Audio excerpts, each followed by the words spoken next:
welcome back to my channel, or if you're new, then welcome to my channel. Hit that red subscribe button, join the fam, because everybody's welcome. Go follow me over on Instagram as well, because if I'm not on here posting on YouTube, then I am definitely over on Instagram. So, today's video, I thought I would talk about my experiences in relationships and how they've changed as I've gotten older. I'm going to try and keep this short because I did film it yesterday and it was like 30 minutes long. So there's 3 relationships that I want to talk about. So my current relationship will be at the end. So we'll start with the one when I was 15, and it was a 4-year relationship, and we broke up when I was 19. It was a long distance relationship, but it wasn't a healthy relationship. I think it started off okay, but it didn't end very okay. There was not a lot of communication, not a lot of trust.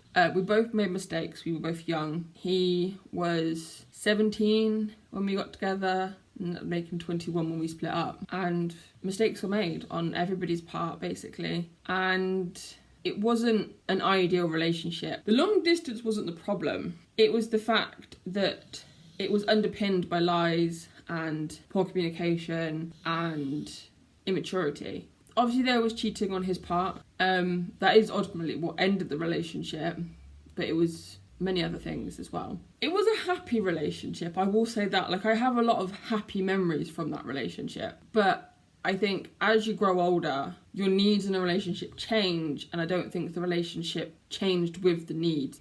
It wasn't healthy by the end of it. There was a lot of arguments. I wouldn't say it was unhappy until the very, very end, in which case it did then become quite a toxic environment to be in. Due to the long distance, we did we started off living down south, and then we moved up to his hometown up north. So it kind of isolated me a little bit, which I kind of get. That's probably how he felt when he was living down south as well.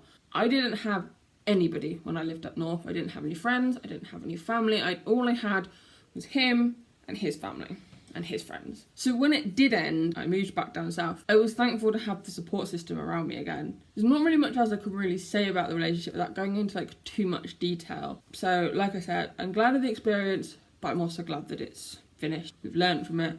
We've moved on. It was messy. It was toxic. So my second relationship was a couple of years later, because I took a bit of a break after the long relationship to just focus on myself, deal with myself. And this relationship should have caused alarm bells from the get-go, but for some reason it didn't. And we met online, and so we met on New Year's Day, there or thereabouts, and he came to visit me within 5 days. And in them 5 days, our online conversations were him talking about getting married, having kids, moving in together, our futures. But we'd only met 5 days ago. But we hadn't even met in person yet.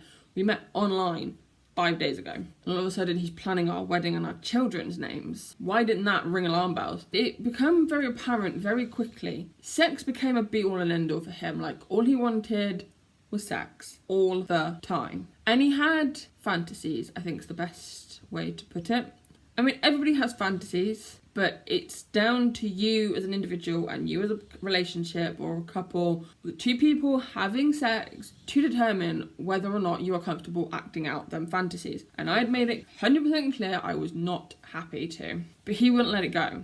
That, again, should have been an alarm bell, but again, it wasn't. He'd always do this thing, we'd be walking down the road, having a conversation, and I'd say something, I'd ruffle my hair, say, good girl, and I'd be like, I'm not a dog. But that really irritated me, because he thought it was hilarious, even though I told him I didn't like it and asked him nicely to not do that, always did it.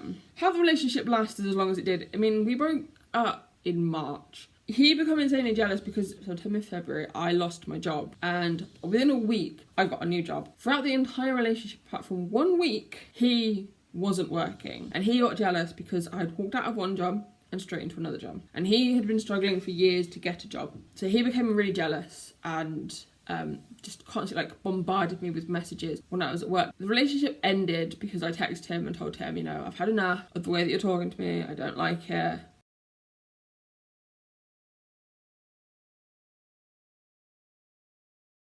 And by the time I texted him on the train home. By the time I got home, which was about half an hour, 45 minutes, I had at least 50 text messages and about 30 phone calls from him. like begging me to get back with him, threatening to commit suicide. And I will just point this out right here. Anybody who threatens suicide to you, if you break up with them or you don't do something, do not feel guilt-tripped into staying with them or doing what they want. It is their decision. So, back to my story. Basically, he started threatening me with turning up at my house, at my work, or ringing them. In fact, he did a couple of times, ring them and make complaints against me that obviously weren't true because he wasn't there at the time. So it started affecting my personal life, and like I said, the bombardment of texts and phone calls was constant. All day, every day, it'd be texts, phone calls. I took it to the police. So we broke up 5 years ago now, and I have only had 2 types of communication from him since. After everything died down, after the police got involved, he backed off. He saw me in town. I was Christmas shopping with my partner and a friend, and he saw me. He didn't say anything. So I say 2 because that also then led to him to sending me a Facebook message saying, hey, saw you in town. It's nice to see you happy. Don't really want to speak to him. Don't really want to have any contact with him. Wish him all the best, but I wish you all the best over there, away from me. So that's my second relationship. Now on to my third relationship. We have been dating now for 4.5 years, and in all honesty, I'm the happiest I have ever been. He's supporting me with doing YouTube.